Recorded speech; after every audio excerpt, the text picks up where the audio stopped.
प्रश्न इनका विदेश से इनमें इनका बेटा रहता है, वह अमेरिका में शिरीष जैन जो इनका सुपुत्र है, उन्होंने बोला कि प्रश्न ये पूछना है। वो प्रश्न लेके यहाँ पर पहुंचे हैं शशि बालाजी और श्रेयांश जैन।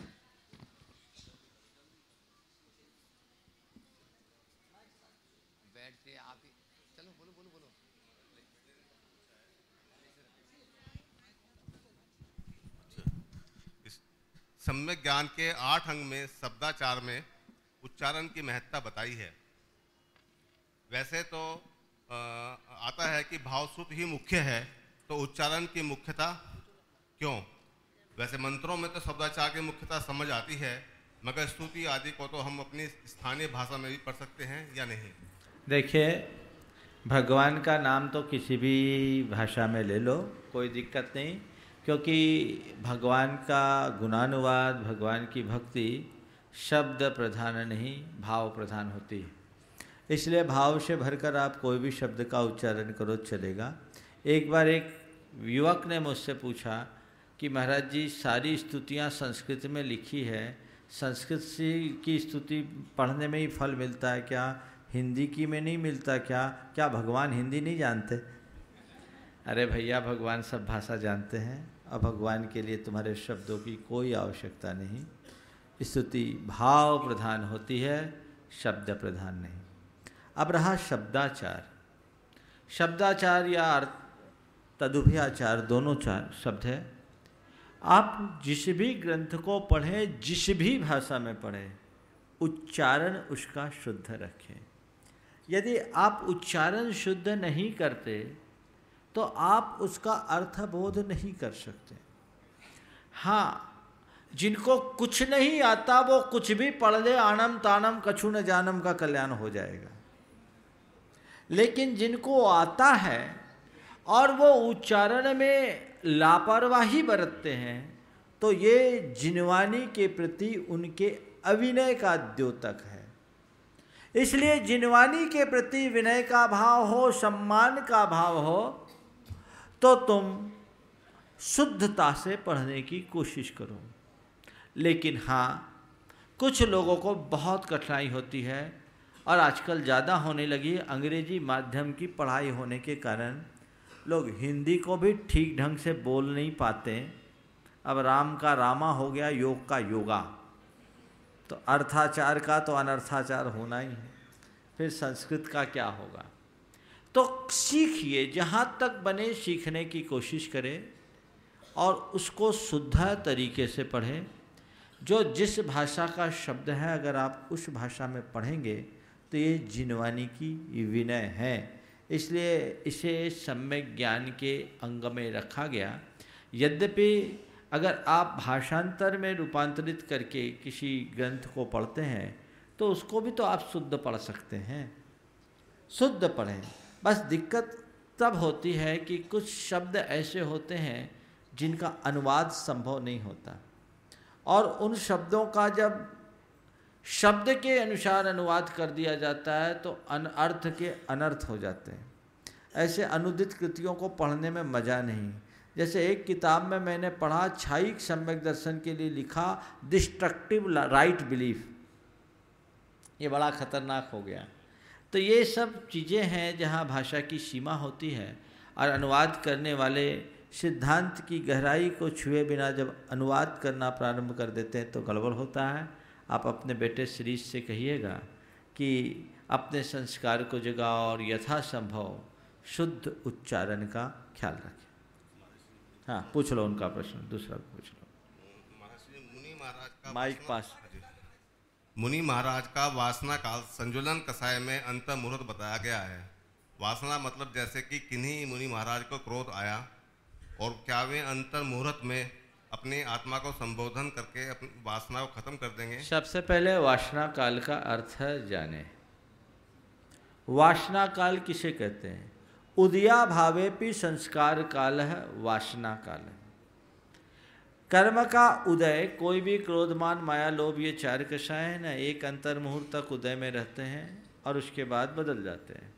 तो उदय तो आया, उसका अभाव हो गया, लेकिन उसके बाद भी हमारे अंदर उसके संस्कार जमे रहे, इसको बोलते वासना काल। किसी से किसी बात को लेकर बकझक हुई, वो घटना घट गई, आप उस व्यक्ति से दूर हट गए, उस स्थान से दूर हट गए, पर अभी भी आपका पारा चढ़ा हुआ है और देखे तो आग लग जाए, ये है वासना काल। तो ये सम्यक दृष्टि के 6 महीने से अधिक नहीं होती, व्रती के ऐसी वासना काल 15 दिन से अधिक नहीं, और साधु के अंतर मुहूर्त से अधिक नहीं। पानी की लकीर की भांति यदि कदाचित कसाय का उद्रेक आ गया, साधु को भी आ सकता है, ऐसी बात नहीं है, लेकिन आया और साफ, जैसे पानी में लकीर खींची और वो मिट्टी, ऐसे ही साधु के साथ ऐसा होता है, हो सकता है। तो उस वासना काल का तात्पर्य। लेकिन कई बार इससे संबंधित ये भी प्रश्न आता है कि वासना काल है, अभी किसी व्यक्ति से 20 बरस पहले मेरी अनबन हुई और अचानक वो व्यक्ति दिखा, अब मुझे याद आ गया ये आदमी तो वो है, इसने मेरे साथ धोखा किया था, इसने मुझे चीट किया था, इसने मुझे नुकसान पहुंचाया था। ये बात यदि याद आती है तो क्या ये भी वासना काल है? नहीं। स्मरण होना अलग है और वासना होना अलग है। उसे देखकर खून खौल रहा है, तुम्हारे अंदर द्वेष उमड़ रहा है, तो समझना अभी वासना काल में जी रहे हो। और केवल स्मृति, ये आदमी वैसा है भाई, इससे हमको दूरी रखनी चाहिए, ये केवल स्मृति है। आदमी की पहचान भी ऐसे ही होती है। तो किसी व्यक्ति का व्यवहार हमें अपने हित के अनुकूल नहीं दिखता और वो याद आता है कि इससे मुझे सतर्क रहना है, ये बात अलग है। लेकिन आज मजा चखाना है, ये बात आ गई तो कसाया। शशिवाला जैन, जिनका प्रश्न 4 दिन पूर्व आया था, आज उनका नंबर लग पाया। निज रूप मगन मन सीधे प्रश्न करो। मुनि राजे, मैं नमो साधु समसिद्ध अकंप विराज। नमस्ते महाराज। महाराज जी, ये था, कुछ लोग कहते हैं कि आत्मा को शुद्ध देखो, वो त्रिकाल शुद्ध है, शुद्ध हम देखेंगे तो हम शुद्ध ही बन जाएंगे, अशुद्ध देखेंगे तो अशुद्ध हो जाएंगे। तो इसके बारे में आप क्या विचार? शुद्ध देखो और शुद्ध बनो, इसमें अंतर है ना। अपना लक्ष्य आत्मा के शुद्ध स्वरूप पर केंद्रित करो। इसका आशय या भाव ये है कि जब भी तुम्हारे भीतर विकार आए तो तुम समझो मैं अपने स्वरूप से बाहर जा रहा हूँ, मैं अपने स्वभाव से भटक रहा हूँ, मुझे उधर नहीं जाना चाहिए, लौटूं। मैं क्या हूँ इसको पहचानूं, ये मेरा स्वरूप है, ये जो मैं कर रहा हूँ ये मेरे स्वभाव के विरुद्ध है, ये मेरे स्वरूप के विरुद्ध है, ये मेरे संसार का अभिवर्धक है, ऐसा मुझे नहीं करना। तो आत्मा के शुद्ध स्वरूप को देखने का मतलब अपने आप को पहचानो कि मैं हूँ क्या और कर क्या रहे हैं। जैसे किसी अच्छे कुलीन व्यक्ति के लिए हमेशा इस बात का भाव बोध रखने की प्रेरणा दी जाती है कि तुम किस बैकग्राउंड के हो, और ये प्रेरणा केवल इसलिए दी जाती है कि अपने उस बैकग्राउंड को समझते हुए ऐसा कोई आचरण न करो जो तुम्हारी गरिमानुकूल न हो। ऐसे ही अध्यात्म शास्त्र में कहते हैं कि सदैव अपने शुद्ध स्वरूप का चिंतन करो, शुद्ध स्वरूप को देखो, शुद्ध स्वरूप की तरफ लक्ष्य रखो, ताकि जब भी तुम अशुद्ध होने लगो तो संभल सको। समझ गए? तो शुद्ध स्वरूप को देखने का सच्चा तात्पर्य ये है। पर जो लोग शुद्ध स्वरूप को देखो होते देखो कहने के बहाने अपने आप को अशुद्ध दशा में ही शुद्ध बनाने की मानने का भ्रम पाल लेते हैं, न वो शुद्ध होंगे न बुद्धू जरूर कहलाएंगे। आगे साधना दीदी, इंदौर आश्रम, उसके बाद में बबीता दीदी, अनीता दीदी तैयार रहे जल्दी। तो गुरुदेव, हमारा प्रश्न ये है कि जिन प्रतिमा हाँ बोलो जल्दी। जिन प्रतिमा जो मुनि महाराजों के द्वारा संस्कारित नहीं होती, तो क्या वह पूज्य है या नहीं? देखिए, शास्त्रों के विधानानुसार, मैं इसको पहले भी बता चुका हूँ, शास्त्रों के विधानानुसार भगवान में सूर्य मंत्र दिगंबर मुनिराजों के द्वारा ही दिया जाना चाहिए।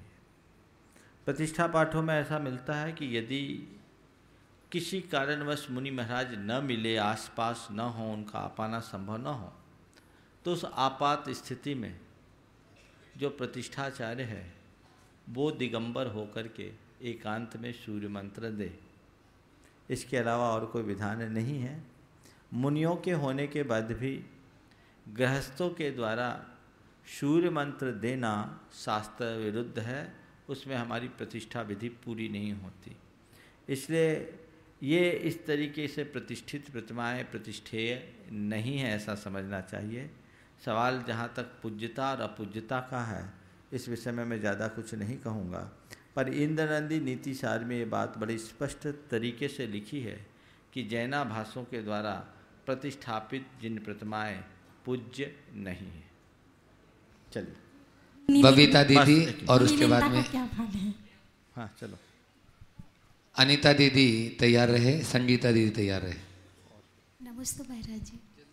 हमारा प्रश्न है कि श्री पार्श्वनाथ भगवान के काल में 82,84,45,742 मोक्ष महामुनिराज मोक्ष गए, लेकिन महावीर काल, श्री महावीर भगवान के काल में 26 मुनिराज ही मोक्ष क्यों हुए? 26-36 दोनों उल्लेख मिलता है। हाँ, तो इतने कम। भगवान महावीर के तीर्थ काल में ऐसा नहीं है, उस टोंक से है, समझ गए। हाँ, उस पर। और पार्श्वनाथ भगवान के काल में जितने बताए हैं वो काल में नहीं है, स्वर्ण भर टोंक से है। अगर पार्श्वनाथ भगवान के काल में इतने मुनि मान लो तो सारा सिद्धांत ही बैठ जाएगा। पार्श्वनाथ भगवान के कैवल्य का काल कितने वर्षों का था? शायद 100 वर्ष का, और 100 वर्ष में आयु ही 100 वर्ष की थी, गैप 300 वर्ष का था। केवल ज्ञान का कितना काल था उनका? 30-40 वर्ष। पार्श्वनाथ भगवान का भी कैवल्य काल इधर बता रहे 4 महीने कम 30 वर्ष। मेरे को पता नहीं, इनके कैलकुलेशन से लगा लेना, गलत हो तो उनसे पूछना, ठीक है ना।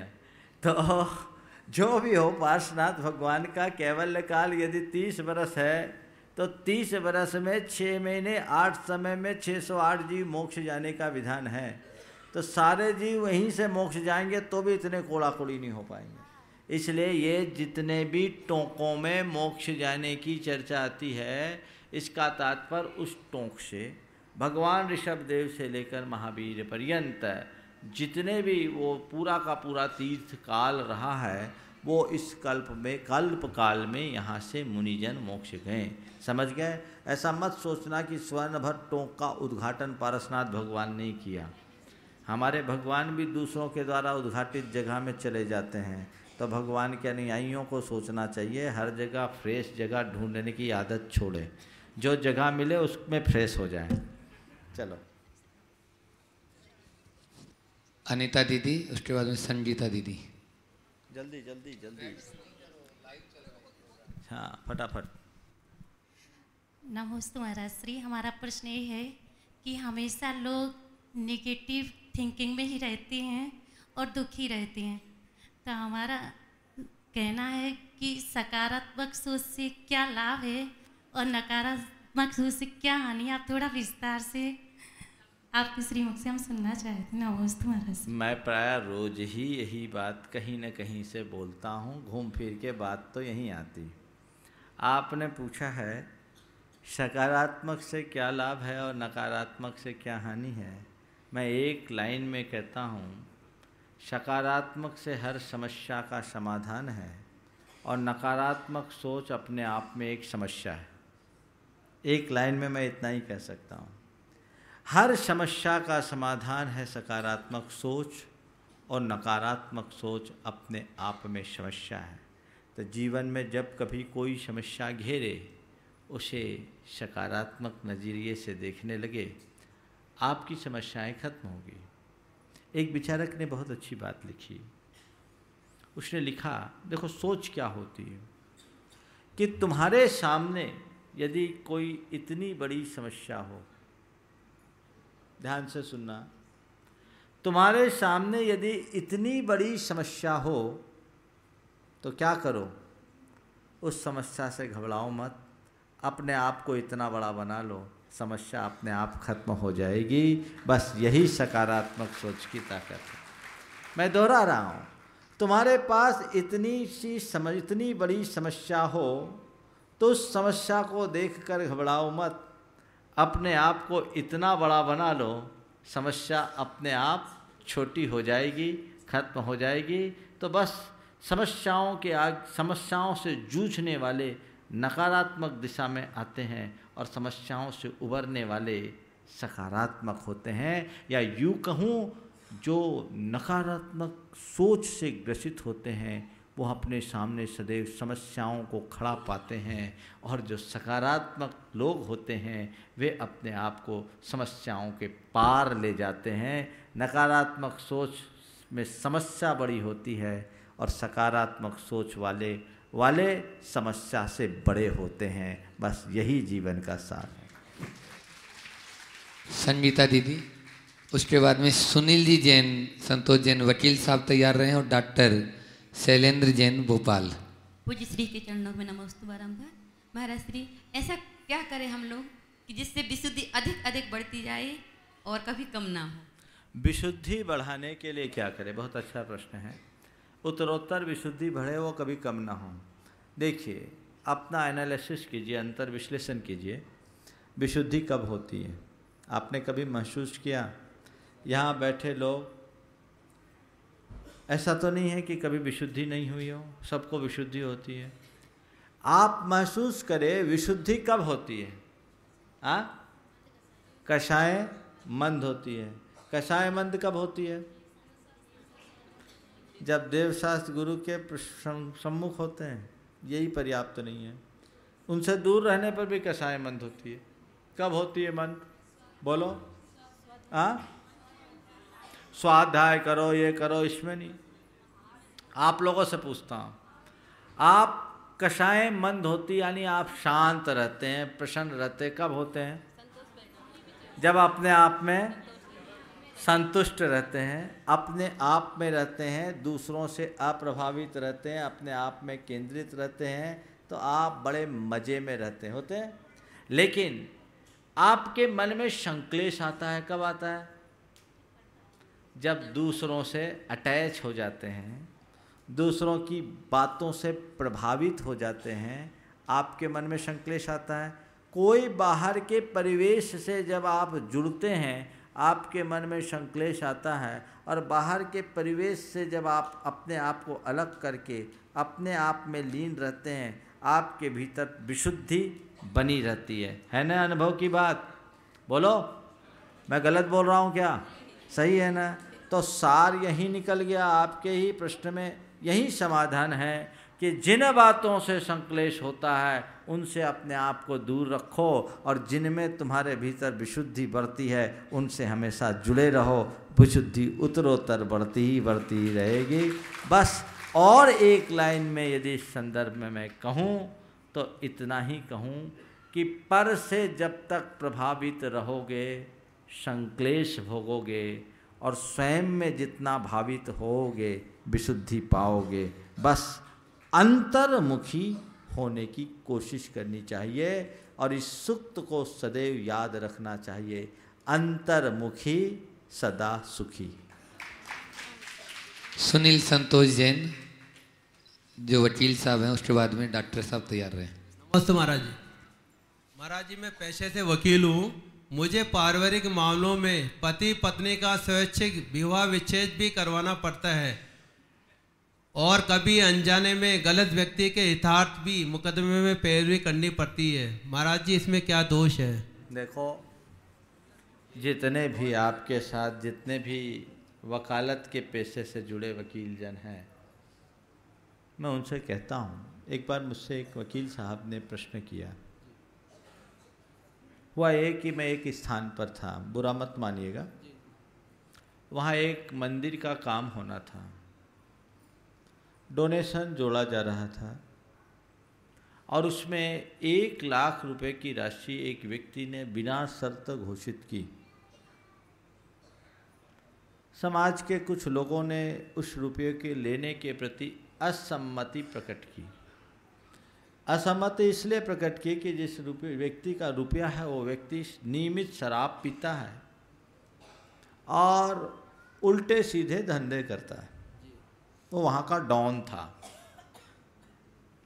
तो उस सभा में एक वकील साहब थे। उन्होंने सभा में कहा कि इनका पैसा लेना चाहिए। बोले उनके पैसे और हमारे पैसे में अंतर क्या है? वो अपराध करते हैं, हम उनको बचाते हैं। देखिए, सोचने की बात है। उस वकील साहब की अपनी एक चिंतन धारा होगी। मैंने पहले ही आपसे कहा था बुरा मत मानना, लेकिन ये हकीकत कहीं ना कहीं है। सबसे पहले वकालत का प्रोफेशन, आप कहोगे महाराज फिर तो वकील बनना ही नहीं चाहिए। नहीं, वकालत है कौन? वकील का मतलब क्या होता है? जो सत्य का प्रहरी हो, न्याय के लिए, न्याय दिलाने के लिए लड़े, वो है एक अच्छा वकील। लेकिन आज के युग में सारी अवधारणाएं पलट गई। गांधी जी ने वकालत के पेशे में भी सत्य का प्रयोग किया और एक उदाहरण बने। उनने कभी झूठ का इस्तेमाल नहीं किया। पर आज का समय बदल गया। अब तो लोग ऐसा कहते हैं अब न्याय होता नहीं, न्याय बिकता है। ये भी स्थितियां बन गई। और वकील वो अच्छा वकील माना जाता है जो जितने उलझे केस हों, चाहे जैसे, वो सामने वाले को सफलता दिलाए, जमानत दिलाए। खासकर क्रिमिनल केसेस में ऐसा होता है। एक आदमी ने हत्या किया, वकील के पास वो आया है और वकील कह रहा है कोई चिंता नहीं, मैं तुम्हें जमानत दिला दूंगा। कोई व्यक्ति रेप करता है और उसका केस वकील के पास आता है, वकील कहता है हम है ना, चिंता करने की ज़रूरत नहीं है। तो क्रिमिनल केसेस में अथवा जो आपके सिविल केसेस हैं, एक व्यक्ति की संपत्ति है, किसी दूसरी व्यक्ति ने उसे हड़पा है, हड़पना चाहता है, वकील सब चीज़ें जान रहा है, लेकिन कह रहा है कोई चिंता नहीं, मैं तुम्हें दिला दूंगा। तो अब आप सोचिए, ये सारे केस और प्रकरण हैं, ये इसके पीछे का बैकग्राउंड क्या है? पुण्य है या पाप? ये सब विशुद्ध पाप है, ये सब पाप है। तो फिर क्या वकालत का पेशा न करो? करो। कब करो? अगर किसी व्यक्ति ने कोई गलत काम किया और आकर एक्सेप्ट करता है, आप उसका केस लड़ो तो उसे गलत सज़ा मिलने से बचाओ, यह आप उसके लिए सहयोग है। किसी निरपराधी को कोई फंसाया जा रहा है, आप उसे बचाओ, ये आपका एक बहुत बड़ा धर्म है। कोई व्यक्ति की संपत्ति को कोई दूसरा हड़पना चाहता है और उसको आप न्याय दिलाओ, ये आपका बहुत बड़ा एक अच्छा धर्म होगा। मुझसे एक बार जबलपुर में वहाँ के हाई कोर्ट के एडवोकेट्स के बीच में एक प्रवचन था, न्यायपालिका और धर्म। तो मैंने उस संदर्भ में यही कहा था कि आप जहाँ हो उस समय ये देखो कि सच्चाई क्या है, इसे पकड़ करके काम करो तो बहुत फर्क पड़ेगा। कई बार ऐसा भी होता है कि रेप केस झूठे भी होते हैं और आदमी को फंसा दिया जाता है, आपने उसको बचा दिया, आपने बहुत बड़ा अच्छा काम किया, सहयोग किया। तो हर एडवोकेट इस बात को अच्छी तरीके से जानता है कि केस की सच्चाई क्या है, और सच्चाई को समझते हुए यदि कोई वकील अपने केस को डील करता है तो वकालत नहीं, बहुत बड़ा धर्म करता है। मैं कहूँगा कहीं न कहीं से कोई पुण्योपार्जन भी कर लेगा। लेकिन इसके विरुद्ध जो आज का प्रोफेशन बन गया है, वैसा उल्टा सीधा काम करता है। तो एक ही परिभाषा है, काला कोट पहनकर सफ़ेद झूठ बोलने की। समझ गए? मुझसे पूछा कि वकील काला कोट पहनता है और यहाँ जो दो कलर में लगे रहते, क्या टाई होती है, वो वाइट क्यों होती है? समझ गए? कहावत तो ये है, पर उसका जो आशय है वो तो आप बताएंगे क्यों आप लोगों को दिया जाता है, लेकिन उसका लोग अर्थ यही निकालते हैं, काला कोट पहनकर सफ़ेद झूठ बोलो इसलिए वकील कहला लो। ये गड़बड़ है। अब रहा आपका सवाल कि ये विवाह विच्छेद कराते हैं क्या है। मैं कहूँगा कि आप जहाँ तक बने अपनी चतुराई से दोनों में समझौता करा दो। भारतीय संस्कृति में तलाक कलंक है। हमारे यहाँ या तो विवाह है या वैराग्य, तलाक तो कहीं है ही नहीं। पति पत्नी का रिश्ता जीवन पर्यंत के लिए होता है। आजकल तो लोग कपड़ों की तरह पति पत्नी बदलने लगे, बड़ी बुरी हालत हो गई। एक महिला का लिविंग स्टैंडर्ड थोड़ा बढ़ गया और काफ़ी दिन बाद उसकी पुरानी सहेली मिली। उसने पूछा, क्या बात है, आजकल तुम्हारा लिविंग स्टैंडर्ड बहुत हाई हो गया, क्या बात है, तुम्हारे पति की आमदनी बढ़ गई क्या, तुम्हारे पति ने अपना धंधा बदल लिया? बोला, नहीं, मैंने अपना पति बदल लिया है। ये कहानी। तो इससे बाज आए, कोशिश करें मिलाने की। या तो विवाह है और अगर नहीं है तो वैराग्य संन्यास का रास्ता अपनाओ। ये तलाक तो कलंक है। कोशिश करना चाहिए कि जहाँ तक बने बन जाए, बात बने। अब रहा फिर भी डाइवोर्स कराते हैं तो क्या करें, ये आपका पेशा है। उसमें डाइवोर्स कराने के समय में भी यदि ये स्थिति आती है तो जो उसके लिए कंपनसेशन में मोल तोल होता है, ब्लैक मेलिंग होती है, यदि इसमें एक दूसरे को बचाते हैं आप, उचित हक से वंचित रखना भी गलत, और ज़्यादा मोल तोल करके ब्लैक मेलिंग अगर किसी लड़के की तरफ से या लड़की की तरफ से होती है, उसको आप जितना बन सके बचाएं, बहुत काम हो सकता है। बाकी जो है सो सामने है। पर मुझे मालूम है आप लोग यही सोच रहे होंगे, महाराज आपकी लाइन पर चलेंगे तो हमारा धंधा ही बैठ जाएगा। बैठ जाए, हमसे पूछ के तुम वकील थोड़ी बने हो, ठीक है। डॉक्टर शैलेंद्र जैन, भोपाल। नमस्ते महाराज, मैं और मेरी पत्नी दोनों डॉक्टर हैं। स्वाति जैन। खड़े हो जाओ। हाँ, बोलो बोलो। महाराज, हमारे पेशे में मरीज और उनके परिजन, उनकी बीमारी के प्रति उनकी आकुलता और व्याकुलता दोनों स्वाभाविक है, पर कई बार उनकी अत्यधिक आकुलता को शांत करने का कुछ उपाय बताइए। देखिए, डॉक्टर है, आज पेशे की बात आ रही है, अच्छी बात है।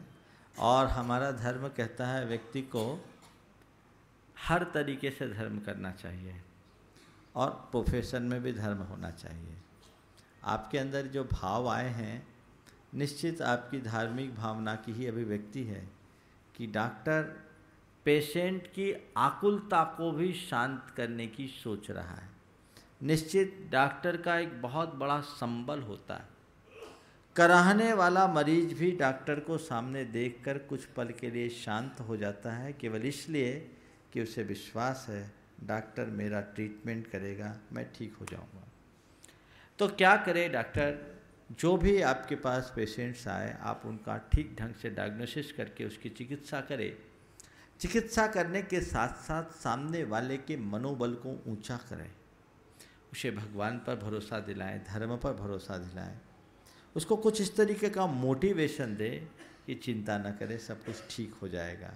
तो उसकी आकुलता कुछ दिनों में कम हो जाएगी। फिर दूसरी बात, इस तरह से आप कोई ट्रीट ना करें जिससे वो और घबरा जाए। डॉक्टर को चाहिए कि आहत रोगी को राहत पहुंचाए, ऐसी मृदु भाषा में बात करे, प्रिय संभाषण करे कि रोगी की आधी बीमारी चले जाए। कई डॉक्टर ऐसे झक्की मिजाज के होते हैं, तुनक मिजाजी होते हैं, रोगी को ही फटकार देते हैं, तो आधा तो डॉक्टर को देख के ही खलबला जाता है। तो ये गड़बड़ है। मृदु भाषा में आप उसे संभाषण दें और सही चिकित्सा, सही मार्गदर्शन दें, तो आपको लाभ हो। डॉक्टर स्वाति जैन, भोपाल।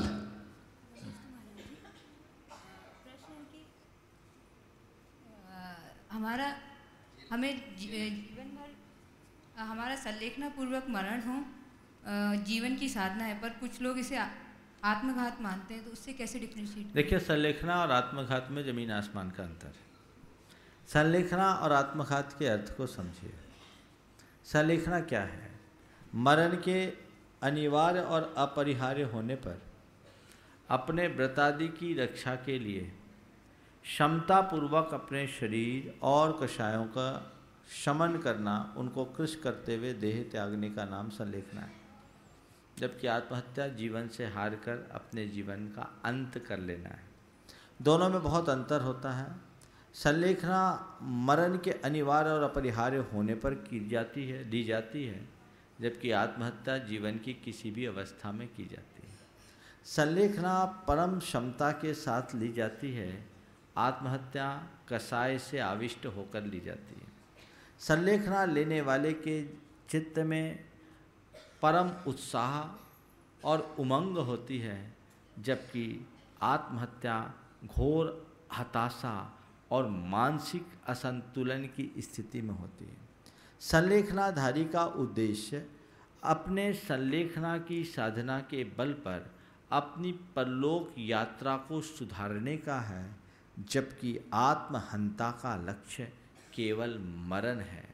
संलेखना आत्मा की अमरता और जीवन की नश्वरता को समझकर ली जाती है, जबकि आत्महत्या देह के विनाश को ही अपना विनाश मानकर की जाती है। तो दोनों की मानसिकता में जमीन आसमान का अंतर है, दोनों को कभी एक नहीं कहा जा सकता। आचार्य पूज्यपाद ने एक बहुत सटीक उदाहरण दिया। किसी व्यक्ति के घर में आग लग जाए तो व्यक्ति उस आग को बुझाने का यथासंभव प्रयास करता है, लेकिन तमाम प्रयास करने के उपरांत भी आग यदि बेकाबू होकर बढ़ते जाए तो समझदार आदमी ये करता है कि मकान का मोह छोड़कर उस घर में रखे मूल्यवान वस्तुओं को बाहर निकालने की कोशिश करता है। ऐसे व्यक्ति को क्या अपने मकान का विध्वंसक कहा जा सकेगा? बोलिए, नहीं। उसने तो हर संभव कोशिश की उस आग को बुझाने की, लेकिन आग न बुझा पाए। आग को बुझाने के चक्कर में सब कुछ स्वाहा हो तो जो बच जाए वही अच्छा। इसी तरह इस काया की कुटिया में जब आग लगती है मौत की, और ऐसा लगता है कि अब इस पर नियंत्रण रख पाना असंभव जैसा है, तो शरीर का मोह छोड़कर अपने व्रतादि सद्गुणों की रक्षा का नाम ही संलेखना है, ये कहीं से आत्महत्या नहीं। ब्रह्मचारी मोनिका जैन और उर्मिला दीदी तैयार रहे। दीप्ति जैन डॉक्टर और प्रदीप कुमार जैन पूछ रही, महाराज जी मैं अब 64 रिद्धि के व्रत कर रही हूँ, तत्वार सूत्र पढ़ने से एक उपवास का फल मिलता है, तो व्रत करने की जगह तत्वार सूत्र पढ़ने में ज़्यादा फायदा है? वो यहीं है, बुला लो उसको, यहीं आजा। कल पूछ रही थी वो। देखो उसका उत्तर मैं देता हूँ। एक प्रश्न आया कि तत्वार सूत्र पढ़ने से एक उपवास का फायदा है, तो उपवास काहे करो, केवल तत्वार सूत्र का पाठ कर लो। तो मैं कहूँगा, फिर आप एक और कहोगे कि महाराज जी आपने एक दिन बताया था, आपका प्रश्न आए उससे पहले मैं आपके प्रश्न को बता देता हूँ कि आपने एक दिन कहा था कि सम्मेद शिखर की यात्रा करने में 203 करोड़ उपवास का फल मिलता है। टोटल काउंट करोगे तो कहते हैं 203 करोड़ उपवास का फल सम्मेद शिखर के एक वंदना करने से मिलता है। तो फिर क्या करना है, एक वंदना ही कर लो, 203 करोड़ उपवास का फल, यानी हम कितने जन्म के उपवास का फल एक वंदना में पा लेंगे। एक वंदना कर लो, बाकी जन्म में मौज करो। गड़बड़ है। ऐसा ही प्रश्न आया तो मैंने उनसे उत्तर दिया कि भाई ध्यान रखो, बाज़ार से कोई चीज़ आप लेते हो तो एक में एक फ्री स्कीम में मिलती है, पर स्कीम का माल कब मिलता है? जब आप कुछ खरीदते हो। समझ गए? तो स्कीम के चीज़ से काम नहीं होगा, कुछ लोगे तब ना। सम्मेद शिखर के एक भाव वंदना करोगे तो 203 करोड़ उपवास का फल मिलेगा, वो स्कीम का है। लेकिन स्कीम के आइटम में और नीड के आइटम में अंतर है। आपकी डेली नीड की जो चीज़ है वो स्कीम में नहीं मिलेगी। स्कीम में जो चीज़ मिलेगी कंपनी वालों के हिसाब से मिलेगी, आपके हिसाब से मिलेगी क्या? नहीं मिलेगी ना। तो आपको एक उपवास का फल तत्वार सूत्र पढ़ने से मिलेगा, वो स्कीम का है, नीट का नहीं। सुन रही हो? एक उपवास करने का जो फल मिलेगा वो स्कीम का उपवास है, नीट का नहीं। इसलिए नीट की चीज़ तो आपको परचेज करनी पड़ेगी, तभी, नहीं तो भूखे रहना पड़ेगा। स्कीम का अंबार लगा करके क्या करोगे? तो वो बोनस के उपवास से उतना मज़ा नहीं है जो आप अपने एफर्ट से उपवास करके पाओगे, और जीवन तर जाएगा। इसलिए मोक्ष स्कीम में नहीं मिलता। मोक्ष के रास्ते पर चलने वालों के पास ढेर सारी स्कीमें आती है, पर वो स्कीम नहीं देखते। वो क्या देखते हैं? अपना एम देखते हैं। क्या देखते हैं? एम। इसलिए तुम्हारा एम क्या है, तुम्हारा लक्ष्य क्या है, तुम्हारा टारगेट क्या, उसे देखो और आगे बढ़ो।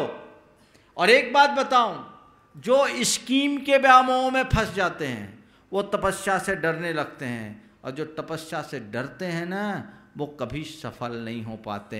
उनके घर ढेर लगा रहता है, ना उनको संभाल पाते हैं ना खुद को संभाल पाते हैं। चलो मोनिका जैन और उर्मिला दीदी। महाराज जी को मेरा नमोस्तु। महाराज जी, मेरा प्रश्न है कि किसी व्यक्ति के ऊपर अपने भावों का या उस व्यक्ति के उसके कर्मों का उसके ऊपर कितना प्रभाव पड़ता है। जैसे कि कोई व्यक्ति धर्म से विमुख हो रहा है, धर्म के विपरीत जा रहा है, तो हम चाहते हैं कि वो व्यक्ति धर्म से जुड़े, उसका आत्मकल्याण हो, तो हमारी भावों का उसके ऊपर कितना प्रभाव पड़ेगा, या वो व्यक्ति चाहे मैं सही रास्ते पर चलूँ तभी वो चलेगा। देखिए, भावों का असर पड़ता है, लेकिन ये इस पर डिपेंड करता है कि आपके भावों में कितनी तीव्रता है, नंबर 1। और दूसरी बात, सामने वाला आपके रेंज में है कि नहीं।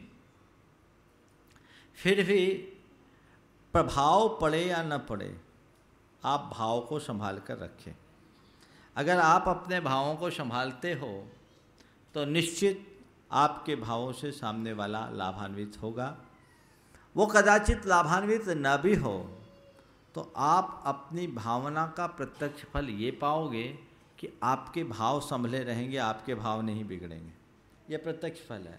तो कोई भी व्यक्ति कितना भी बिगड़ा है, एक बात और बोलता हूँ, वयस्क व्यक्तियों को बदला नहीं जा सकता, थोपा नहीं जा सकता कोई भी बात। उनके हृदय का परिवर्तन ही उनके जीवन में बदलाव लाता है। भाव होना चाहिए। और भाव के प्रभाव का एक उदाहरण बताता हूँ। एक महिला मेरे पास आई, जबलपुर की बात है, बहुत परेशान थी। उनके पति शराब पीते थे और नियमित शराब पीने वाले व्यक्ति। एक दिन मुझसे कही, महाराज जी बहुत खराब लगता है, घर बड़ा धर्मात्मा लेकिन अपने पति के कारण पत्नी भी हीन भावना से ग्रसित। महाराज कोई उपाय बताइए, मुझे कोई व्रत उपवास बताइए, मैं कैसे भी करूं तो वो संभल जाए। मैंने उन्हें समझाने के लिए कहा कि तुम एक काम करो, नियमित 1 घंटा नमोकार मंत्र लिखना शुरू करो, सवेरे 4 बजे से 5 बजे शुद्धि के साथ। आपको सुनकर आश्चर्य होगा, वो नमोकार मंत्र लिखी भावना भाई, और 6 महीने बाद एक दिन उसके पति ने खुद ने आकर के शराब छोड़ दिया। अभी महीने भर पहले मेरी यहाँ वंदना करने आया था, दर्शन करके गया, और ये 2004 में छोड़ा है, आज 2015 है, 11 साल से फिर हाथ नहीं लगाया। तो आप भाव बढ़ाओ तो सही, प्रभाव तो भाव का ही होगा। आगे।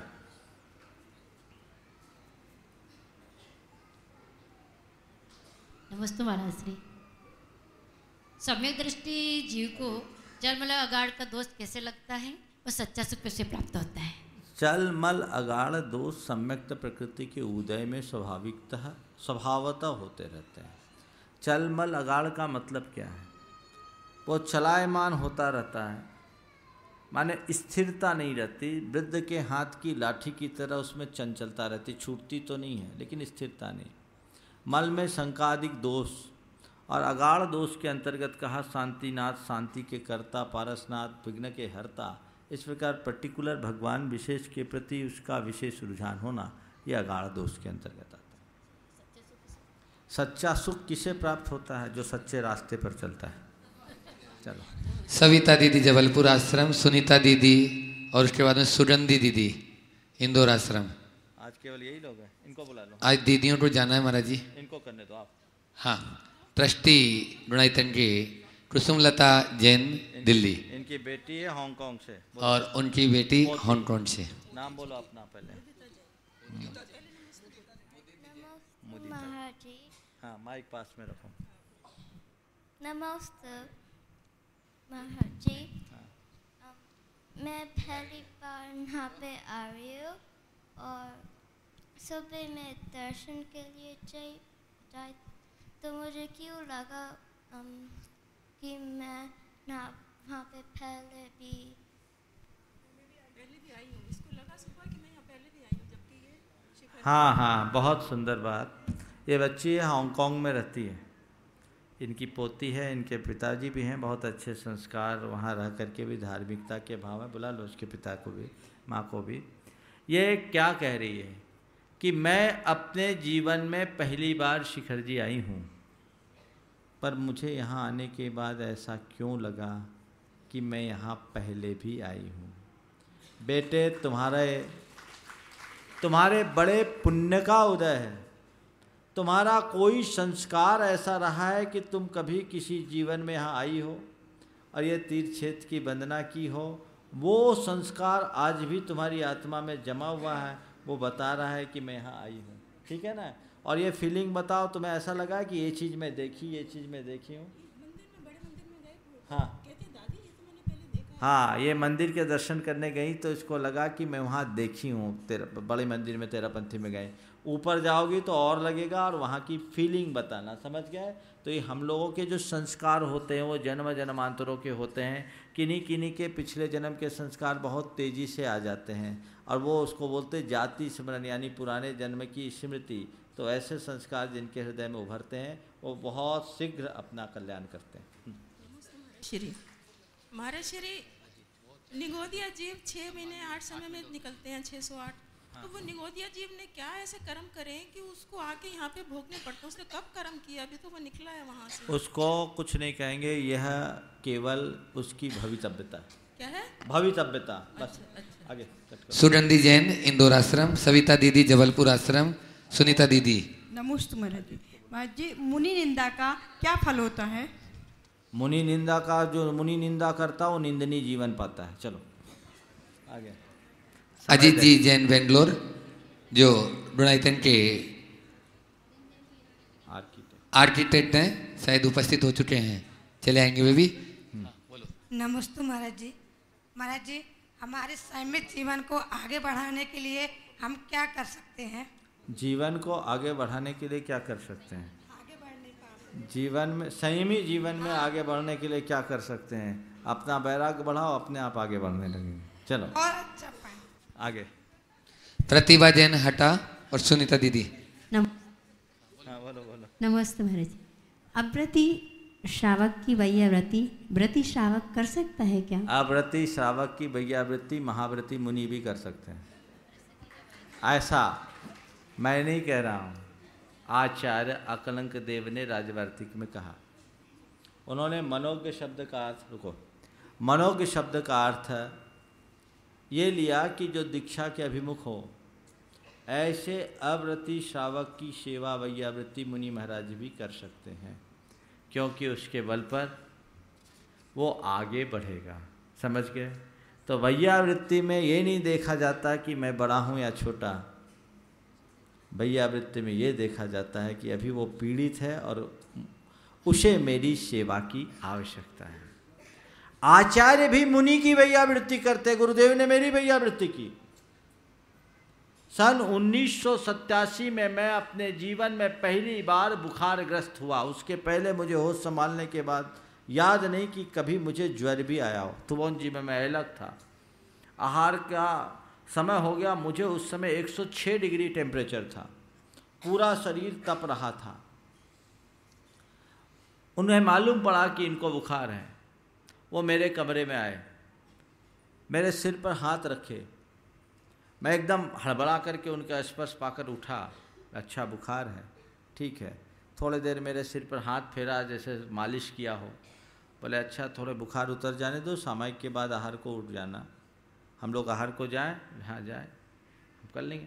समय सार का ध्यान रखो। इतना कहकर वो चले गए और उनका इतना संबोधन मेरे चिंतन को बदला। मैं लेटा और जहाँ अपने में खोया, 10 मिनट बाद मेरे शरीर से पसीने की धार निकलना शुरू हो गई। 11 बजे से लेकर 1 बजे तक पसीना आया और 1 बजे जब ब्रह्मचारी आकर मेरा टेम्परेचर नापा तो 97। यह है भैया। चलिए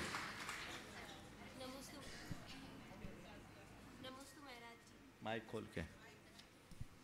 नमस्ते महाराज जी।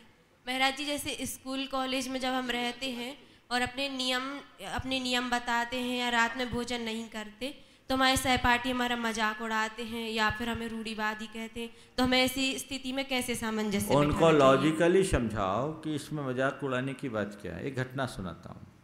एक डॉक्टर साहब जो रात्रि भोजन नहीं करते, लायंस क्लब से जुड़े हुए थे, तो वो कहीं भी किसी कार्यक्रम में जाते तो रात्रि भोजन नहीं करते, और कोई रात्रि भोजन का आग्रह करता तो वो कहते मैं जैन हूँ, मैं रात में नहीं खाता।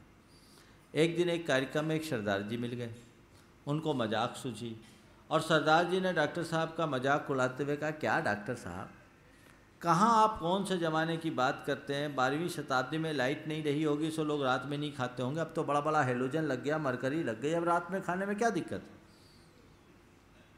तो डॉक्टर साहब ने पलट कर कहा, ठीक कहते हो सरदार जी, 16वीं शताब्दी में नहीं रहे होंगे कोई सैलून, अब तो बड़े बड़े सैलून खुल गए, आप अपनी दाढ़ी क्यों नहीं कटवा लेते? सरदार जी अपना सा मुंह लेकर रह गए। साइंटिफिकली बात करो, शर्मिंदगी का मानभाव नहीं करो। भारत में त्याग को पूजा जाता है और त्यागी को गौरव मिलता है, इसलिए त्याग करो, गौरवान्वित हो। शर्मिंदा उसे होना चाहिए जो भोग रहा है, त्यागी तो पूजा जाता है। इसलिए एकदम लॉजिकली साइंटिफिकली बात करो कि हम रात्रि भोजन क्यों नहीं करते, ये हमारे लिए कितना बेनिफिशियल है, हमारी जो लाइफ स्टाइल है वो हमारे लिए कितनी कारगर है। आगे की सूचनाओं के लिए पहले कर आज जैसा कि मैंने पहले बताया था, हमारे बीच में आज रसिया से डॉक्टर साहब यहाँ पर प्रोफेसर एलिजाबेथ कार्डियोलॉजिस्ट रसिया से, और डॉक्टर मोना चाइल्ड स्पेशलिस्ट रसिया से, जो डॉक्टर सहनन जी के साथ में आई है, जिनका आप पहले भी बहुत बार परिचय दे चुके हैं। जब असाध्य रोग हो जाते हैं और सब जगह से हार जाते हैं, वो डॉक्टर सहनन जी के पास आते हैं और बिल्कुल ठीक हो जाते हैं। और साथ में डॉक्टर अर्चना जी भी आएंगी। मैं डॉक्टर सहनन जी से अनुरोध करूँगा, जो रसिया से जो आज दोनों डॉक्टर्स नए आए हैं और जिन्होंने आज सम्मेद सीटर जी की वंदना भी की, ऐसे doctor Elizabeth, professor Elizabeth cardiologist Russia और doctor Mona child specialist Russia शीघ्रता से मंच पर चले आए। और साथ में डॉक्टर अर्चना भी, जो डॉक्टर साहब के साथ रहती है। और सम्मान के लिए श्री NL जैन और श्री सुभाजी जैन आए, जो आज हमारे यहाँ परम पूज्य महाराज श्री के श्री चरणों में नमोस्तु निवेदित करते हुए आशीर्वाद प्राप्त कर रही हैं। क्वेश्चन भी करेगी, क्वेश्चन करेगी। हाँ, क्वेश्चन आप दे दो माइक, तुम पूछ लो, डॉक्टर साहब पूछ रहे हैं, तब तक प्रश्न पूछेंगे, बोलो। उनका प्रश्न डॉक्टर सहनन जी पूछ रहे हैं। रसिया से जो दोनों दीदी आई हैं, आप बोलो आगे आके।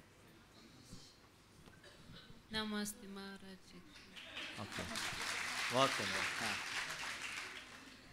Я очень рада быть сегодня здесь. У меня вопрос.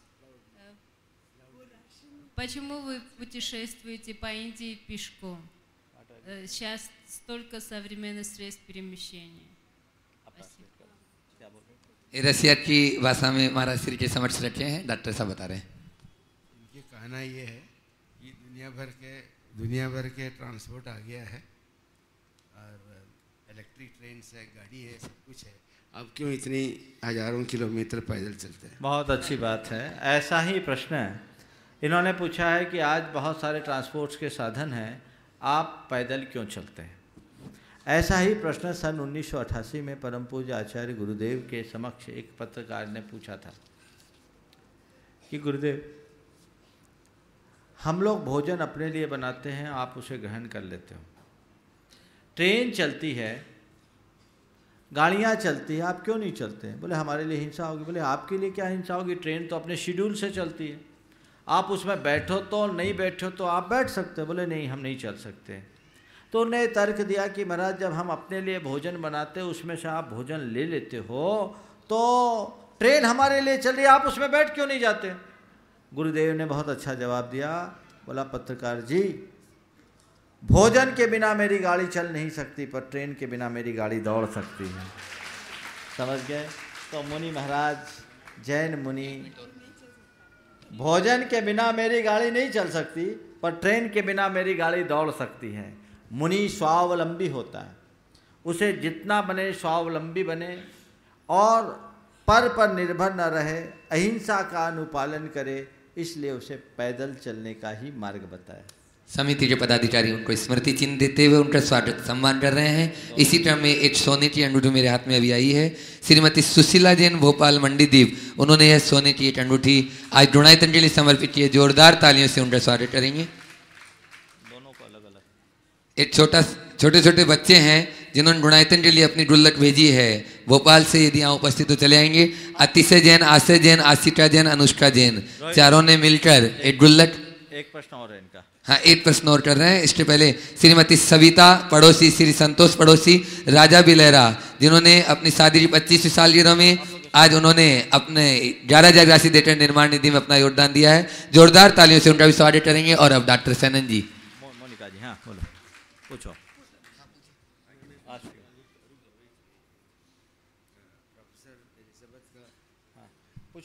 प्रोफेसर एलिजाबेथ का सवाल का एक राइडर ये है कि मुनि चाहते नहीं थे हिंदुस्तान का बाहर भी ये रिलीजन फैले। बिल्कुल चाहते हैं कि मुनि चाहते हैं। इन्होंने पूछा है कि आप ये नहीं चाहते कि भारत से बाहर भी आपका रिलीजन फैले। बिल्कुल चाहते हैं, हमारी सीमाएं हैं।